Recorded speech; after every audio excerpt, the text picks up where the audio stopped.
It was a quiet Monday morning in South London, the kind of morning where the sky looked tired, grey clouds hung low, and the streets were still wet from last night's drizzle. Margaret Ellis adjusted her old wool scarf and walked carefully down the pavement, her worn-out handbag tucked close to her chest. She was 73 now, though she often told herself she didn't feel a day older than 50, a small lie that helped her walk a bit straighter. She had been a nurse all her life, the kind of woman who would stay late after her shift just to make sure her patients were comfortable. Her neighbors still remembered her gentle voice, her warm smile, and how she always said love at the end of every sentence. Today, however, she wasn't walking to help anyone. She was walking to help herself. Her pension payment, the only income she had since retiring 6 years ago, hadn't arrived this month. It had never been late before. She assumed it was a technical glitch. They'll sort it out, surely, she'd said to herself.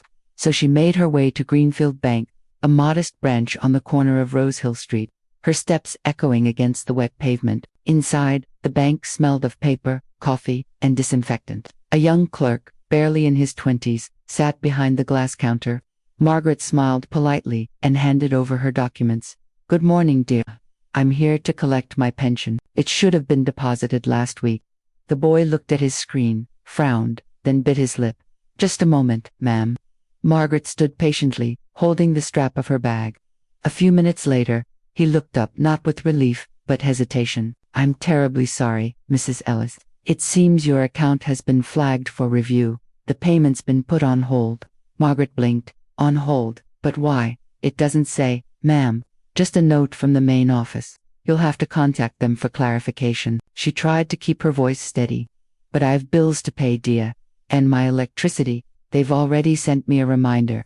"I understand, ma'am. Truly I do," he said softly. "But there's nothing we can do from here." The words hit her like a quiet slap. "Nothing we can do." Margaret forced a faint smile, thanked him for his time, and walked back out into the cold morning. Her umbrella trembled slightly in her grip as she walked home. The city around her buzzed with life, buses passing, school children laughing, shopkeepers opening their doors. Yet she felt utterly alone. Her small flat sat on the third floor of a crumbling building. She boiled water for tea and sat near the window, watching raindrops trace long paths down the glass. Her hands shook slightly as she dialed the number for the government pension office. After waiting on hold for nearly 20 minutes, a woman finally answered. "Department of Pensions, how may I help?" "Yes, hello. This is Margaret Ellis. My payment for this month hasn't come through. The bank said my account's under review, but I've no idea why." The voice on the other end was polite, but distant, the kind of tone trained to sound caring without actually being so. "Let me check your file. Ah yes, here it is. It appears your account was flagged for a procedural review. Unfortunately, until that's cleared, payments are suspended." "How long will that take?" "I can't say for sure, ma'am. A few weeks perhaps, maybe longer." Margaret's throat tightened. "But that's my only income. I can't wait weeks." "I'm sorry, Mrs. Ellis," the woman said, her tone soft but final. "There's nothing else I can do." That sentence again, "nothing we can do." She thanked the woman anyway and hung up. For a while, she sat in silence. The clock ticked loudly in the corner. Somewhere outside, a bus engine rumbled and faded. By evening, she had run the numbers over and over again. How much was left in her purse, how long she could stretch it. 2 weeks at best. Maybe 3, if she skipped meals. She thought of her son Daniel. He lived just a few miles away with his wife Emma and their little daughter Sophie. Daniel hadn't visited much lately. Busy with work, he always said. But surely, she thought, he won't turn me away. So that night, she packed a few clothes in a small travel bag and decided she'd go to Daniel's house in the morning. It was raining again when she arrived at his doorstep, a neat brick house with white curtains and a garden she'd once helped plant. She rang the bell. Footsteps approached. Emma opened the door. She was surprised to see her mother-in-law standing there, soaked and shivering. "Margaret, goodness, what are you doing out in this weather?" "I'm sorry, love," Margaret said softly. "My pension's been delayed, and I'm in a bit of trouble. I just need a place to stay for a few days." Emma hesitated. "Of course, come in, let me just..." Before she could finish, Daniel appeared in the hallway, holding his daughter in his arms. He froze. "Mom, what's going on?" Margaret smiled weakly. "Just for a few nights, darling. I'll sort things soon." Daniel exchanged a glance with Emma, one of those silent conversations couples have. Emma looked uncomfortable. Mum, Daniel began carefully, things are a bit complicated right now. We don't have much space, and you know how Emma feels about routines for Sophie. Margaret's face fell. Daniel, I'm not asking for much, just a bed. Even the sofa will do. Emma looked down. There's a shelter in town. Margaret, maybe they can help until your payments come through. For a long moment, no one spoke. The sound of the rain filled the silence. Margaret's lips trembled. You're my son. Daniel swallowed hard. Mom, it's just temporary. Please understand. But Margaret didn't say another word. She picked up her bag, nodded once, and stepped back into the rain. Voiceover style narration. That night, Margaret Ellis learnt what it truly meant to be alone, not because the world was cruel, but because the people she loved had grown comfortable without her. She spent the night at a small public shelter. The mattress was thin, the air smelled of damp clothes and disinfectant, but she thanked the volunteers anyway. She always thanked people, even when they didn't deserve it. Days turned into weeks. Her pension remained frozen. The government office sent her one vague letter after another. One cold evening, she found herself sitting outside a closed cafe, clutching a paper cup of tea that a kind stranger had bought for her. She hummed an old lullaby she used to sing to Daniel when he was a boy. Her voice cracked, but she smiled through it. And then, as fate would have it, a sleek black car slowed down nearby. A man stepped out tall, in his late 20s, wearing a dark coat. His name was Ethan Wallace, though she didn't know that yet. He noticed her struggling to light a small candle against the wind. Here, let me, he said gently, shielding the flame with his hand. Margaret looked up, startled. Oh, thank you, dear. These fingers aren't what they used to be. Ethan smiled. No worries. Are you all right, ma'am? Do you have somewhere to stay? She hesitated. Just the shelter, when there's room. But I'm fine, love. Been worse. He looked at her face, at the kindness in her eyes despite everything. What's your name? Margaret Ellis. He froze for a moment. Ellis. My mother's name was Margaret too. They both laughed softly, a strange, warm sound in the middle of a cold evening. Ethan handed her his scarf. Please, take this. It's freezing tonight. Oh, I couldn't possibly, I insist. My mother would scold me if I didn't. Margaret smiled. For the first time in months, the world didn't feel entirely heartless. As he walked back to his car, Ethan turned once more. Will you be here tomorrow evening? Most likely, dear. I don't have many other places to be. Then I'll see you tomorrow. And with that, he left. Margaret sat in the dim streetlight, holding the scarf close to her face. It smelled faintly of cologne and warmth. She whispered to herself, perhaps tomorrow really will be better. Every sound around her footsteps, car horns, distant laughter felt softer than usual. She kept glancing at the street corner, half expecting him not to come. People often made promises out of pity. She knew, but Ethan wasn't one of them. At exactly 6:30, his black car pulled up again. He stepped out carrying a paper bag and a warm smile. Evening, Mrs. Ellis, he said politely, walking towards her. Evening, dear, she replied, her voice cheerful yet cautious. You really did come back. I said I would. He smiled. I brought you some dinner, shepherd's pie from a place near my office. My mom used to love it. Margaret's eyes softened. How thoughtful of you. They sat on the bench together, sharing small talk as the city lights blinked to life. Ethan asked about her life, her work, her son. She answered honestly, though she tried not to dwell on the painful bits. I was a nurse, she said. Worked nearly 40 years. My son's grown now, has his own family. That's incredible, Ethan said. You must be proud. Margaret smiled faintly. I was. Still am, I suppose. But life has a funny way of reminding us we're not as needed as we once were. The next evening, Margaret sat on the same bench outside the cafe. The sun had just disappeared behind the roofs, leaving the London sky painted in a faint lavender glow. She kept adjusting Ethan's scarf around her neck, not only because of the chill, but because it reminded her that kindness still existed. Every sound around her footsteps, car horns, distant laughter felt softer than usual. She kept glancing at the street corner, half expecting him not to come. People often made promises out of pity, she knew, but Ethan wasn't one of them. At exactly 6:30, his black car pulled up again. He stepped out carrying a paper bag and a warm smile. Evening, Mrs. Ellis, he said politely, walking towards her.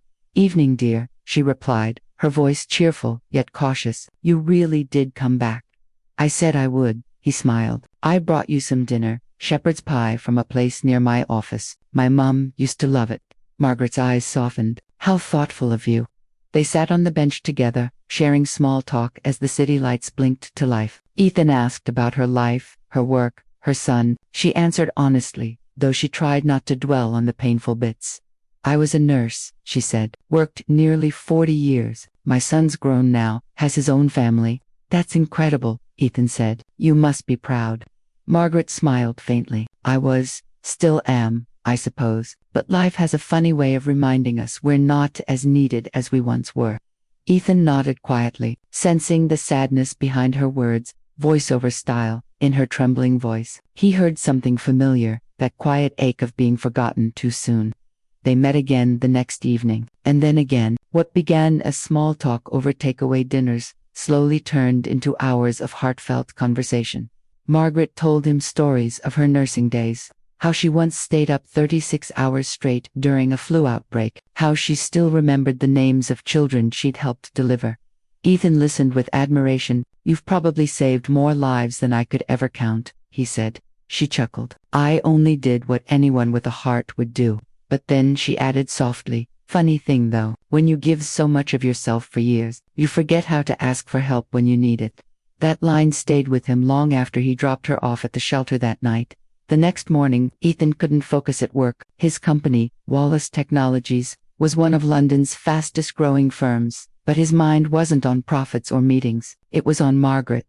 He pulled up her name online. Within minutes, he found records confirming she was indeed a retired nurse. Awarded for community service 20 years ago. Then, he saw it, a document from the pension office. Her payments had been suspended due to an administrative audit. Ethan frowned. Administrative nonsense, he muttered. By noon, he had already called the bank and the pension department. Neither could give him a straight answer.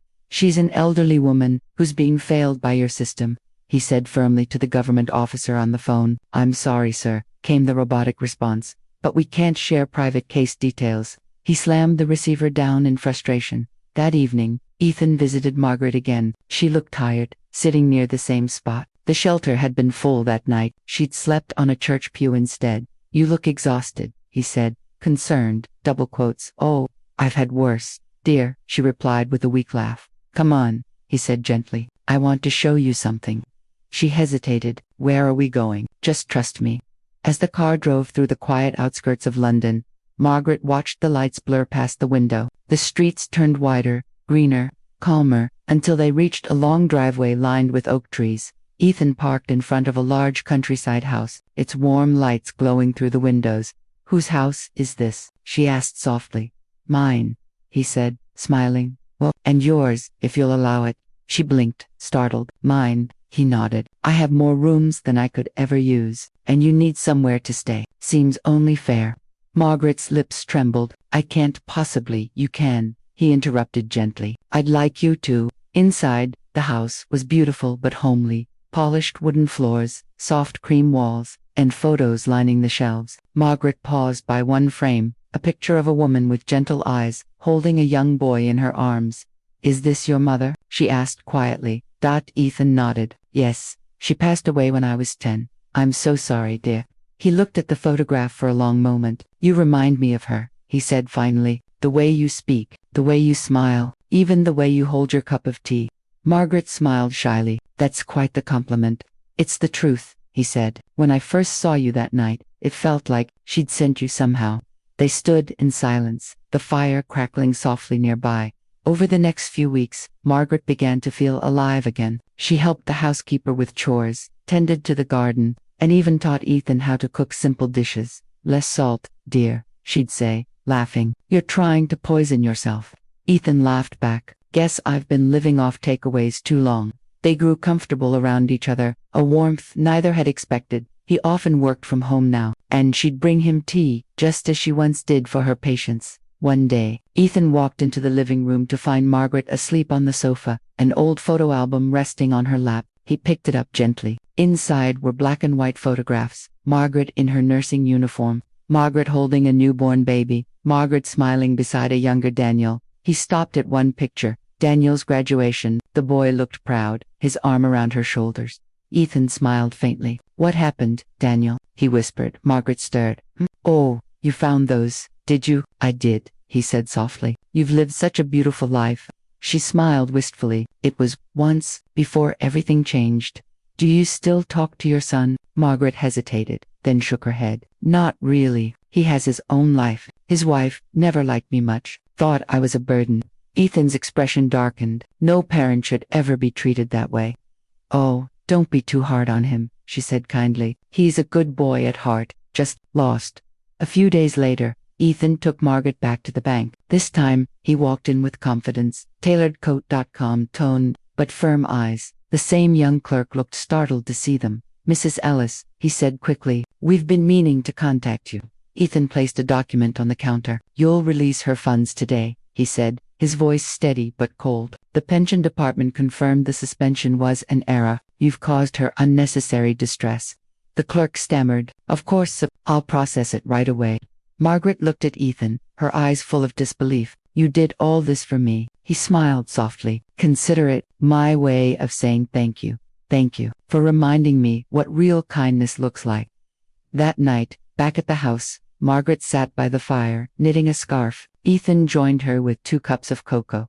Mrs. Ellis, he said suddenly, I've been thinking, I never had a mother figure after mine passed. Would you? She looked up, eyes glistening. He smiled shyly. Would you mind if I thought of you as one? She placed a trembling hand over his. Oh, my dear boy, I'd be honored.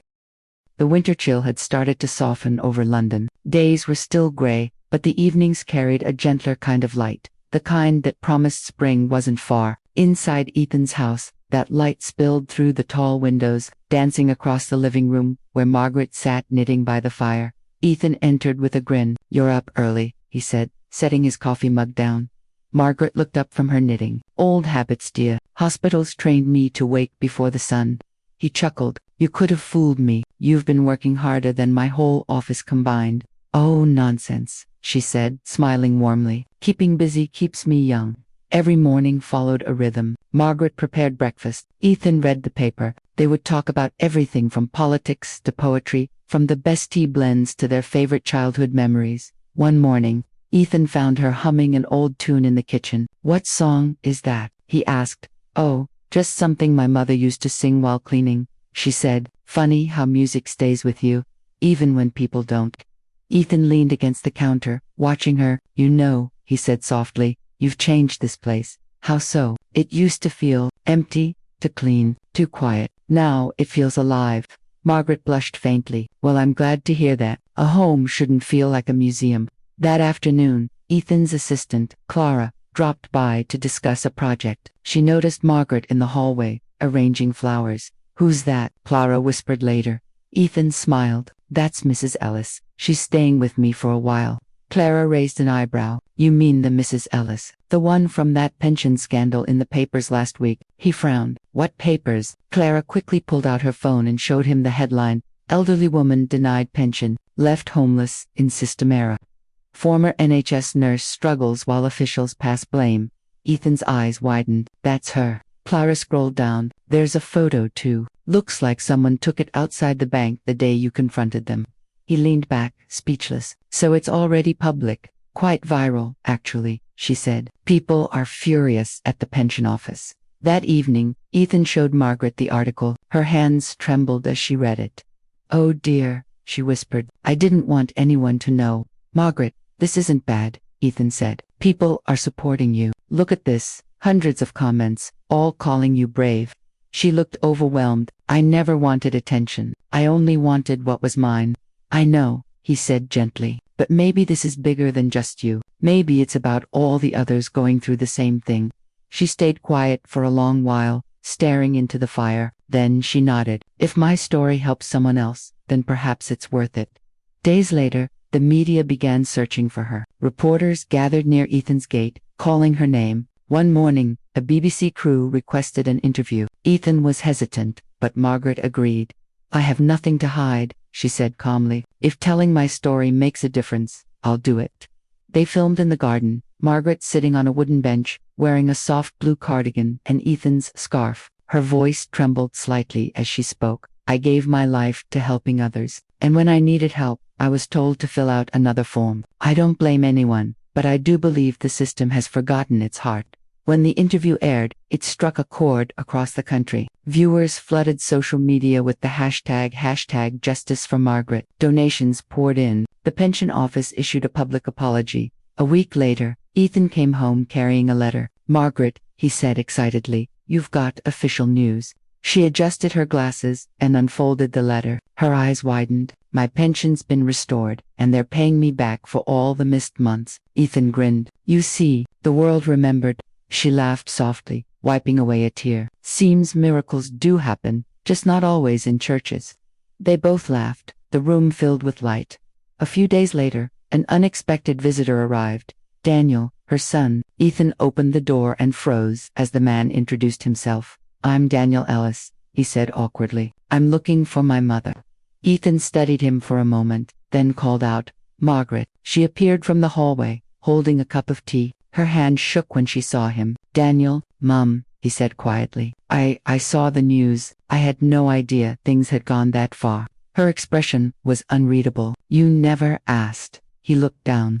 "I know, and I'm sorry." For a long moment, neither spoke. The only sound was the ticking of the wall clock. Ethan stepped back, giving them space. Daniel sat across from her at the dining table, eyes red with guilt. "I don't know what came over me," he said. "Sarah kept saying we couldn't afford to help, and I listened." Margaret sighed softly. "Your wife wasn't wrong to think of her family, Daniel, but so was I. I thought of mine too." He wiped his eyes. "Can you forgive me, Mum?" She smiled gently, tears glistening. "You're still my son. You made mistakes. We all do." Daniel reached for her hand, and she let him hold it. Ethan watched quietly from the doorway, a faint smile on his lips. The following Sunday, Margaret insisted on cooking lunch for everyone: Ethan, Daniel, even Sarah and the grandchildren. The house filled with the smell of roast chicken, herbs, and laughter. Sarah arrived, nervous but polite. The children, shy at first, soon warmed to Margaret's gentle voice. "Would you like a biscuit, dear?" she asked the youngest. The little girl nodded eagerly. "Thank you, Grandma." Margaret froze for a moment, then smiled, her heart swelling. Ethan caught her eye from across the room and nodded approvingly. Later that afternoon, Daniel approached Ethan privately. "I don't know how to thank you," he said. "You've done more for her than I ever did." Ethan shook his head. "She did more for the world than most people ever will. I just gave back a fraction of that." Daniel looked at him thoughtfully. "She says you remind her of Dad, the way you listen." Ethan smiled faintly. "And she reminds me of my mum." They shook hands, both silently grateful for what fate had arranged. Weeks passed peacefully. Margaret became something of a local hero. Newspapers called her the Heart of London. She was invited to charity events, honored by her old hospital, even featured in a short BBC documentary. Ethan stood by her side at every event, proud and protective. "I don't deserve all this attention," she whispered once, during a ceremony. "Yes, you do," he replied softly. "You remind people what humanity looks like." One evening, after all the applause and cameras, they sat quietly by the fire again, the same way they had months ago. Margaret looked at Ethan with a peaceful smile. "You know, dear," she said, "for a long time I thought my story was ending, but it turns out it was just changing chapters." Ethan smiled back. "And a beautiful new chapter it is." They sat there, the fire crackling, shadows dancing across the room, two souls who had found each other not by blood, but by kindness. London's spring had finally arrived. The skies that once hid behind mist now opened to soft, gentle sunlight. Flowers began to bloom along the streets, and for the first time in years, Margaret Ellis walked through Hyde Park not as a forgotten woman, but as someone seen. Children waved to her, strangers smiled, even shopkeepers called her Mrs. Ellis from the news. It still felt unreal. She often said to Ethan, half embarrassed, "Oh, heavens, I'm just a woman with wrinkles and a knitting habit, not some celebrity." But Ethan would smile knowingly. "Maybe so, but you gave people something real, Margaret. You reminded them that kindness doesn't have an expiry date." She'd laugh softly and pat his hand. "You always did have a way with words, dear." One morning, as the kettle whistled, Ethan entered the kitchen holding a letter. "From Parliament," he said, "official seal and all." Margaret raised her eyebrows. "Goodness gracious, what have I done now?" He unfolded the letter dramatically. They're inviting you to speak at a government hearing about pension reforms. She blinked. Me. What could I possibly say to a room full of politicians? Exactly what you said on TV, Ethan replied. The truth, she chuckled nervously. Oh dear, the truth always gives them indigestion. That evening, Margaret and Ethan returned home to find bouquets on the doorstep, messages of support flooding social media. The world, it seemed, had fallen in love with her humility. But Margaret wasn't done yet. A week later, she told Ethan over breakfast, "Do you know what I'd like to do with my pension money?" He smiled. "Buy more tea." She laughed. "Start something, a small foundation, for others like me, the ones the world forgets." The Margaret Foundation. With Ethan's business knowledge and Margaret's compassion, they launched the Margaret Foundation for Forgotten Elders. Their mission was simple. The next morning, Margaret felt better, well enough to shuffle into the kitchen and make breakfast herself. Ethan nearly dropped his coffee when he saw her. "Margaret Ellis, what are you doing out of bed?" "Living," she said with a grin. "Now, sit down, you're having porridge, not coffee." He sighed dramatically. "And here I thought I was the boss of this house. Not while I'm breathing," she teased. Montage sequence: Margaret speaking at universities about elderly care, volunteers, hugging seniors at the foundation shelters. Ethan, standing proudly beside her at charity galas, children waving to her in the park, shouting Granny Margaret. Her life, once small and forgotten, had grown larger than she could have ever imagined. Months later, on the foundation's one-year anniversary, Ethan surprised her with something special. He handed her a small velvet box. Margaret opened it. Inside was a gold locket. She flipped it open and gasped. On one side was a picture of Ethan as a boy. On the other, a photo of her, smiling. "I had it made for you," Ethan said softly. "Family isn't who we're born to, Margaret, it's who we find along the way." She hugged him tightly. "You dear, dear boy, you've made this old heart very happy." That night, Margaret stood by her window, looking out at the quiet countryside. The moon reflected softly on the glass as she whispered to herself, "Thank you, life, for giving me a second chance to help elderly people who had lost family, homes, or support, giving them dignity, warmth, and a voice." The opening event was small, just a rented community hall filled with volunteers, reporters, and a few elderly guests. Margaret stood at the podium, hands shaking slightly as she spoke. "I once slept on a park bench in this very city. I thought my story had ended, but a kind stranger reminded me that life still had pages left to turn. This foundation is for every soul waiting for their next page." Ethan clapped the loudest. Over the next few months, the foundation flourished. They opened small shelters across London, clean, safe places where seniors could rest, eat, and talk to someone who cared. Margaret spent most of her days visiting them, knitting blankets, listening to stories, and reminding people they still mattered. The press loved her, calling her the mother of the forgotten. But for Margaret, fame was just noise. What mattered were the smiles she saw every day. One afternoon, while visiting the newest shelter in Stockton, she met a frail woman sitting alone near the window. "Hello, dear," Margaret greeted. "Mind if I sit?" The woman looked up slowly. You're that lady from the telly." Margaret smiled softly. "Oh heavens, I do hope I didn't scare you." The woman chuckled weakly. No, I used to be a nurse too." Margaret froze. "Did you?" They spent hours talking, sharing memories of hospitals, patients, and lost friends. As Margaret stood to leave, the woman grasped her hand. "Thank you," she whispered. "You made me feel seen again." Margaret blinked back tears. "That's all I ever wanted." Ethan sat working on his laptop when Margaret entered quietly. "Long day?" he asked. She smiled. "Rewarding, dear. Though I must say, being famous at 72 is dreadfully tiring." He laughed. "You wear it better than any celebrity." She sat opposite him, her expression softening. "You know, Ethan, when I first met you, I thought you were my guardian angel. But now I realize you were just a lonely boy needing a bit of mothering." He looked up, smiling. "And you were a lonely mother needing a bit of sewing."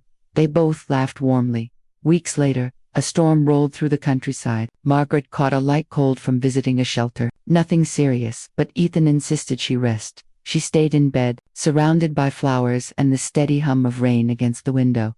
One night, she called out softly, "Ethan." He hurried in. "Yes, Mum." She smiled faintly at the word. "Mum, I like the sound of that," she whispered. "Haven't heard it in a long time."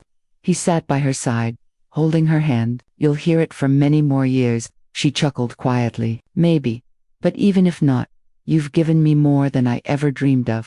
The great marble halls echoed as Margaret stepped inside, her soft blue coat buttoned neatly, hair tied in a tidy bun. Ethan walked beside her like a quiet guardian. Inside, a panel of officials sat waiting. Microphones, cameras, reporters. Marguerite's hands trembled slightly as she adjusted her spectacles. One of the committee members smiled kindly. Mrs. Ellis, thank you for being here. Would you please tell us, in your own words, what went wrong in your case? Margaret took a deep breath. Her voice was calm, steady, carrying decades of quiet strength. What went wrong, she began, is that we've turned people into numbers, forms, cases. I spent 40 years nursing strangers, holding hands of the dying, comforting the lonely. And when my time came to be cared for, the system saw me as a file that could wait. The room fell silent. Even the scribbling reporters paused. I don't want pity, she continued. I just want compassion to matter again. The elderly aren't leftovers of society. We're living history, and history deserves respect. When she finished, the room broke into quiet applause. Something rare for Parliament. Ethan felt his throat tighten as he watched her from the side.